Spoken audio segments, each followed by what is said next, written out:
Report on a National Bank, Part 1. By Alexander Hamilton, December 13th, 1790. To the Speaker of the House of Representatives, in obedience to the order of the House of Representatives of the 9th day of August last, requiring the Secretary of the Treasury to prepare and report on this day such further provision as may, in his opinion, be necessary for establishing the public credit. The said Secretary further respectfully reports that from a conviction as suggested in his report number 1 herewith presented, that a national bank as an institution of primary importance to the prosperous administration of the finances, and would be of the greatest utility in the operations connected with the support of the public credit. His attention has been drawn to devising the plan of such an institution upon a scale which will entitle it to the confidence, and be likely to render it equal to the exigencies of the public. Previously to entering upon the detail of this plan, he entreats the indulgence of the House towards some preliminary reflections naturally arising out of the subject, which he hopes will be deemed neither useless nor out of place. Public opinion being the ultimate arbiter of every measure of government, it can scarcely appear improper, in deference to that, to accompany the origination of any new proposition with explanations which the superior information of those to whom it is immediately addressed would render superfluous. It is a fact well understood that public banks have found admission and patronage among the principal and most enlightened commercial nations. They have successfully obtained in Italy, Germany, Holland, England, and France, as well as in the United States. And it is a circumstance which cannot but have considerable weight in a candid estimate of their tendency, that after an experience of centuries, there exists not a question about their utility in the countries in which they have been so long established. Theories and men of business unite in the acknowledgment of it. Trade and industry, wherever they have been tried, have been indebted to them for important aid, and government has been repeatedly under the greatest obligations to them in dangerous and distressing emergencies. That of the United States, as well as in some of the most critical conjunctures of the late war, as since the peace has received assistance from those established among us, with which it could have been dispensed.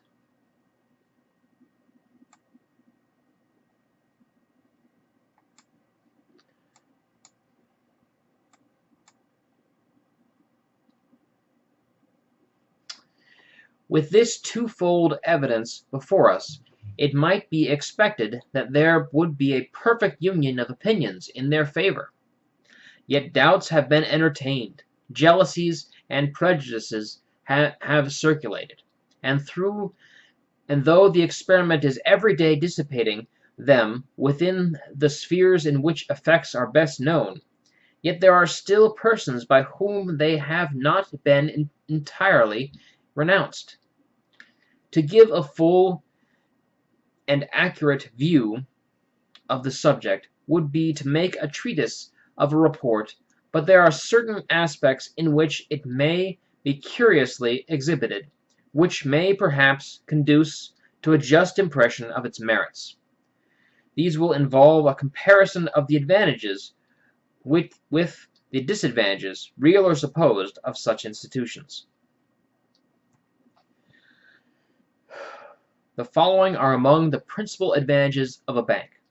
First, the augmentation of the active or productive capital of a country.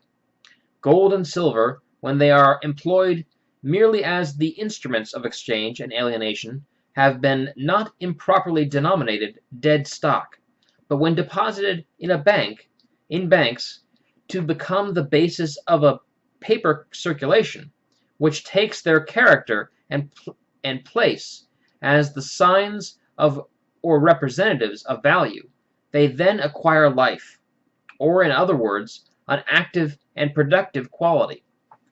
The idea, which appears rather subtle and abstract in a general form, may be made obvious and palpable by entering into a few particulars. It is evident, for instance, that the money which a merchant keeps in his chest, waiting for a favorable opportunity to employ it, produces nothing till that opportunity arrives.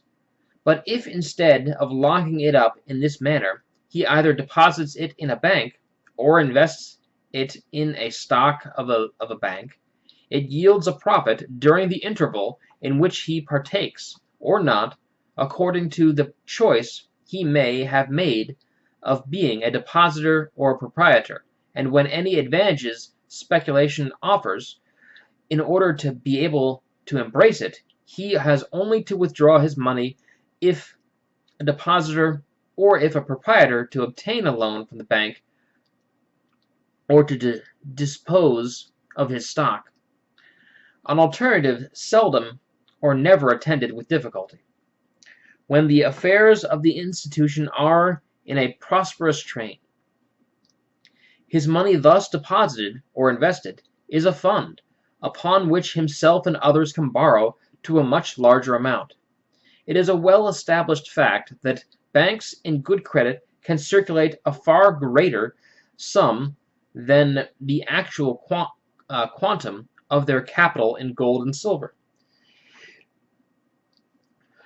The extent of the possible excess seems indeterminate, though it has been conjecturally stated at the proportions of 2 and 3 to 1. This facility is produced in various ways. First, a great proportion of the notes which are issued and pass current as cash are indefinitely suspended in circulation, from the confidence which each holder has that he can at any moment turn them into gold and silver. Secondly, every loan which a bank makes is, in its first shape, a credit given to the borrower on its books, the amount of which it stands ready to pay, either in its own notes or in gold or silver, at his option. But in a great number of cases no actual payment is made in either. The borrower frequently, by a check or order, transfers his credit to some other person, to whom he has a payment to make, who in his turn, is as often content with a similar credit, because he is satisfied that he can, whenever he pleases, either convert it into cash or pass it into some other hand as an equivalent for it. And in this manner the credit keeps circulating, performing in every stage the office of money, till it is extinguished by a discount with some person who has a payment to make to the bank to an equal or greater amount. Thus large sums are lent and paid, frequently through a variety of hands, without the intervention of a single piece of coin.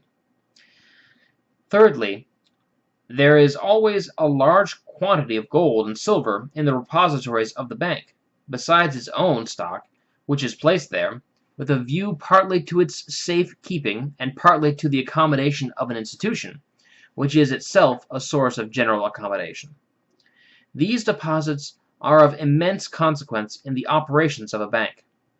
Though liable to be withdrawn at any moment, experience proves that the money so much oftener changes proprietors than place, and that what is drawn out is generally so speedily replaced as to authorize the counting upon the sums deposited as an effective fund, which, concurring with the stocks of the bank, enables it to extend its loans and to answer all the demands for coin, whether in consequence or those loans or arising from the occasional return of its notes.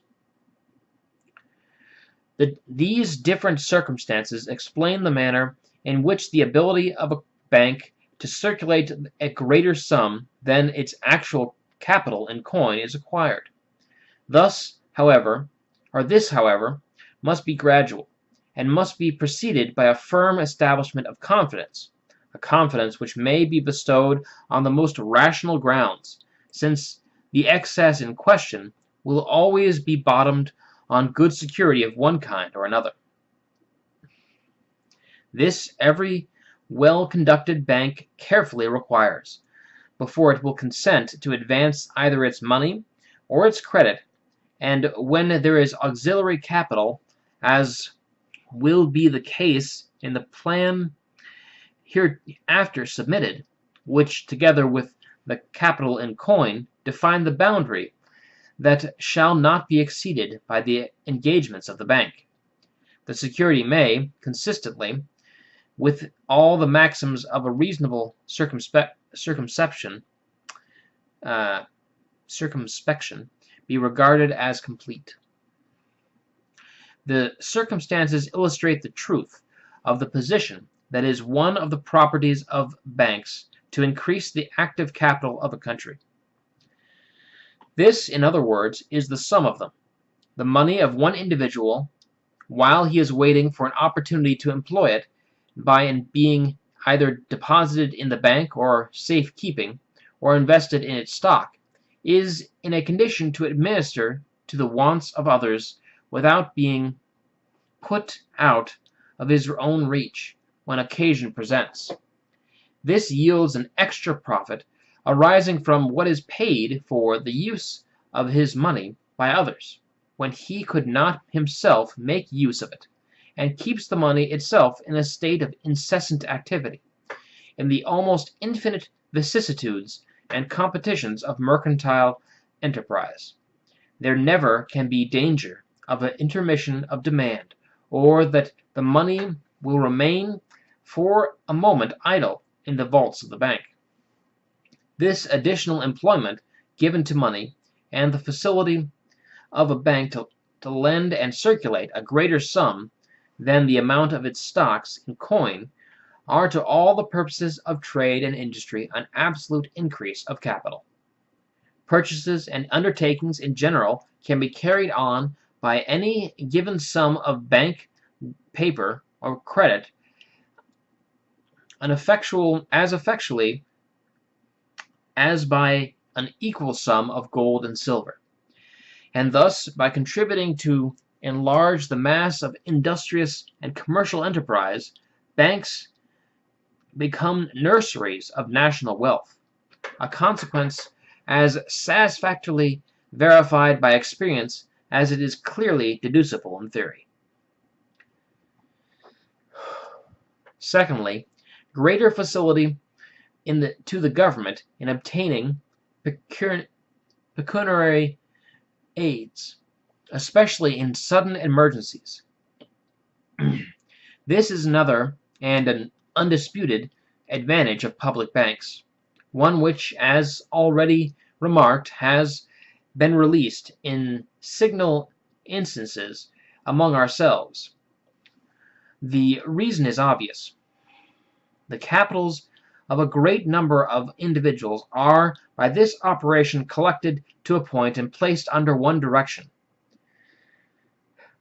The mass formed by this union, in a certain sense magnified by the credit attached to it, and while this mass is always ready, and can at once be put in motion, in aid of the government, the interest of the bank afford that aid, independent of regard to the public safety and welfare, is a sure pledge for its disposition to go as far in its compliances as can in prudence be desired. There is in the nature of things, as will be more particularly noted in another place, an intimate connection of interest between the government and the bank of a nation. Thirdly, the facilitating of the payment of taxes. This advantage is produced in two ways. Those who are in a situation to have access to the bank can have the assistance of loans to answer with punctuality the public calls upon them. This accommodation has been felt in the payment of the duties heretofore laid by those who reside where establishments of this nature exist. This, however, though an extensive, is not a universal benefit. The other way in which the effect here contemplated is produced, and in which the benefit is general, is the increasing of the quantity of circulating medium and the quickening of circulation. The manner in which the first happens has already been traced. The last may require some illustration. When payments are to be made between different places having an intercourse of business,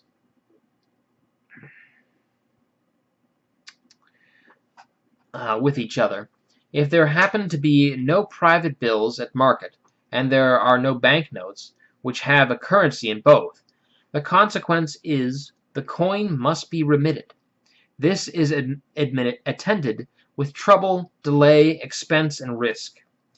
If, on the contrary, there are banknotes current in these places, the transmission of these by the post or any other speedy and convenient conveyance answers the purpose, and these again, in the alterations of demand, are frequently returned very soon after to the place from whence they were first sent, whence the transportation and retransportation of the metals are obviated, and a more convenient and more expeditious medium of payment is substituted. Nor is this all. The metals, instead of being suspended from their usual functions, during this process of vibration from place to place, continue in activity, and administer still to the ordinary circulation, which of course is prevented from suffering either diminution or stagnation. These circumstances are additional causes of what, in a practical sense, or to the purposes of business, may be called greater plenty of money. And it is evident that whatever enhances the quantity of circulating money adds to the ease with which every industrious member of the community may acquire the portion of it of which he stands in need, and enables him the better to pay his taxes as well as to supply his other wants, even where the circulation of the bank paper is not general. It must still have the same effect through a less degree, for whatever furnishes additional supplies to the channels of circulation in one quarter naturally contributes to keep the stream fuller elsewhere. This last view of the subject serves both to demonstrate the position that banks tend to facilitate the payments of taxes, and to exemplify their utility to business of every kind in which money is an agent. It would be to intrude too much on the patience of the House to prolong the details of the advantages of banks, especially since those which might still be particularized are readily to be referred as consequences from those which have been enumerated. Their disadvantages, real or supposed, are now to be reviewed. The most serious of the charges have been brought against them are, that they serve to increase usury, that they tend to prevent other kinds of lending, that they furnish temptations to overtrading, that they afford aid to ignorant adventurers who disturb the natural and beneficial course of trade, that they give to bankrupt and fraudulent traders a fictitious credit which enables them to maintain false appearances and to extend their impositions, and lastly, that they have a tendency to banish gold and silver from the country. There is great reason to believe that on a close and candid survey it will be discovered that these charges are either destitute of foundation, or that, as far as the evils they suggest have been found to exist, they have proceeded from other or partial or temporary states, are not inherent in the nature and permanent tendency of such institutions, or are more than counterbalanced by opposite advantages. This survey shall be had in the order in which the charges have been stated. The first of them is that banks serve to increase usury. It is a truth which ought not to be denied, that the method of conducting business which is essential to bank operations has among us, in particular instances, given occasion to usurious transactions. The punctuality in payments which they necessarily exact is sometimes obliged those who have adventured beyond both their capital and their credit to procure money at any price, and consequently to resort to usurers for aid. But experience and practice gradually bring a cure to this evil.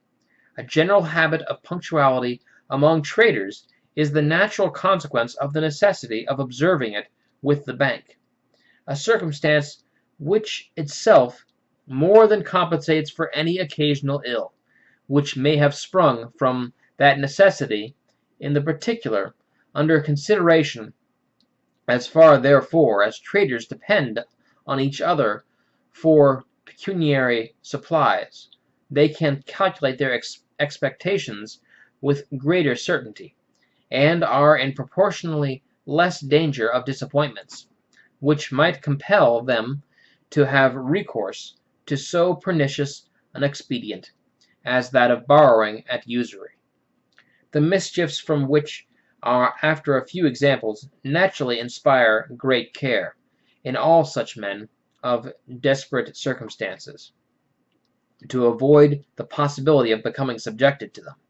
One, and not the least, of the evils incident to the use of that expedient, if the fact be known, or even strongly suspected, is loss of credit with the bank itself. The directors of a bank, too, though in order to extend its business and its popularity in the infancy of an institution, they may be tempted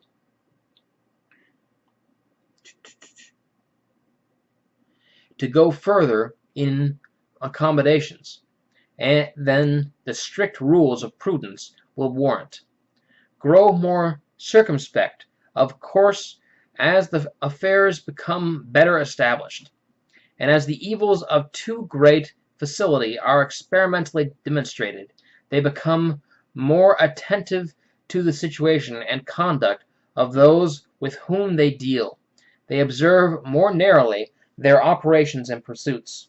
They economize the credit they give to those of suspicious solidity. They refuse it to those whose career is more manifestly hazardous.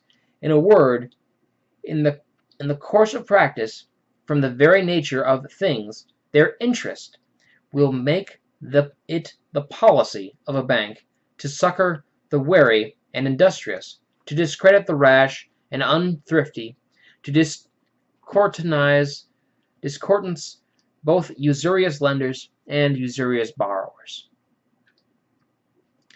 There is a leading view in which the tendency of banks will be seen to be to abridge rather than to promote usury. This relates to their property of increasing the quantity and quickening the circulation of money. If it be evident that usury will prevent or diminish according to the proportion which the demand for borrowing bears to the quantity of money at market to be lent, whatever has the property just mentioned, whether it be in the shape of paper or of coin, by contributing to render the supply more equal to the demand, must tend to counteract the progress of usury. But bank lending is pretended as an impediment to other kinds of lending, which, by confining the resource of borrowing to a particular class, leaves the rest of the community more destitute, and therefore more exposed to the extortions of usurers. As the profit of bank stock exceed the legal rate of interest, the possessors of money, it is argued, prefer investing in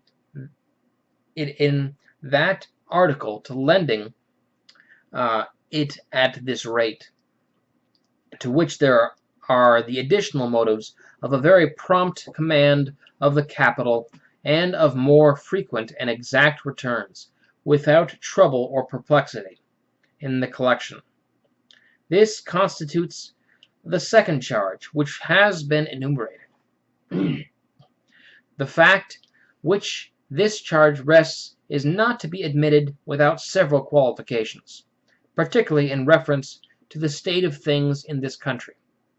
First, the great bulk of the stock of a bank will consist of the funds of men in trade among ourselves and moneyed foreigners, the former of whom could not spare their capital out of their reach to be invested in loans for long periods, on mortgages or personal security, and the latter of whom would not be willing to be subjected to the causalities, delays, and embarrassments of such a disposition of their money in a distant country. Secondly, there will always be a considerable proportion of those who are properly the money-lenders of a country, who from that spirit of caution which usually characterizes this description of men, will incline rather to invest their funds in mortgages on real estate than in the stock of a bank, which they are apt to consider as a more precarious security. These considerations serve in a material degree to narrow the foundation of the objection as to the point of fact, but there is a more satisfactory answer to it. The effect supposed, as far as it has existence, is temporary. The reverse of it takes place in the general and permanent operation of the thing. The capital of every public bank will of course be restricted within a certain defined limit. It is the province of legislative prudence so to adjust this limit that while it will not be contracted for the demand which the course of business may create, and for the security which the public ought to have for the solidity of the paper which may be issued by the bank, it will still be within the compass of the pecuniary resources of the community, so that there may be an easy practicability of completing the subscriptions by it. When this is once done, the supposed effect of necessity ceases. There is then no longer room for the investment of any additional capital.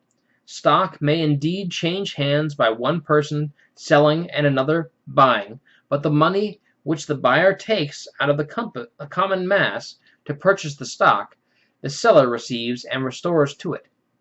Hence the future surpluses, which may accumulate, must take their natural course, and lending at interest must go on, as if there were no such institution. It must indeed flow in a more copious stream.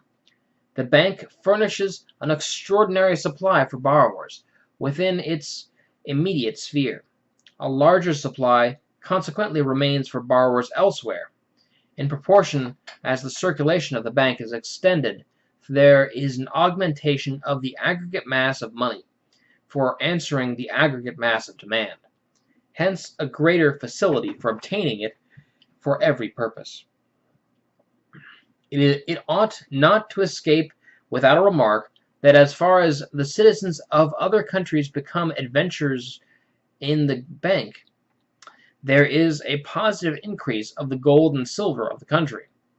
It is true that from this a half-yearly rent is drawn back, accruing from the dividends upon the stock, but as this rent rises from the employment of the capital by our own citizens, it is probable that it is more than replaced by the profits of that employed. It is also likely that a part of it is in the course of trade converted into the products of our country, and it may even prove an incentive in some cases to immigration to a country in which the character of citizen is as easy to be acquired as it is estimable and important. This view of the subject furnishes an answer to an objection which has been deduced from the circumstances here taken notice of, namely, the income resulting to foreigners from the part of the stock owned by them, which has been represented as tending to drain the country of its specie. In this objection, the original investment of the capital and the constant use of it afterwards seem both to have been overlooked. That banks furnish temptations to overtrading is the third of the enumerated objections. This must mean that by affording additional aids to mercantile enterprise, they induce the merchant sometimes to adventure beyond the prudent or salutary point. But the very statement of the thing shews that the subject of the charge is an occasional ill, incident to a general good. Credit of every kind, as a species of which only can bank lending have the effect supposed, must be in different degrees chargeable with the same inconvenience. It is even applicable to gold and silver, when they abound in circulation. But would it be wise on this account to decry the precious metals, to root our credit, or to proscribe the means of that enterprise, which is the main spring of trade and a principal source of national wealth, because it now and then runs into excesses of which overtrading is one?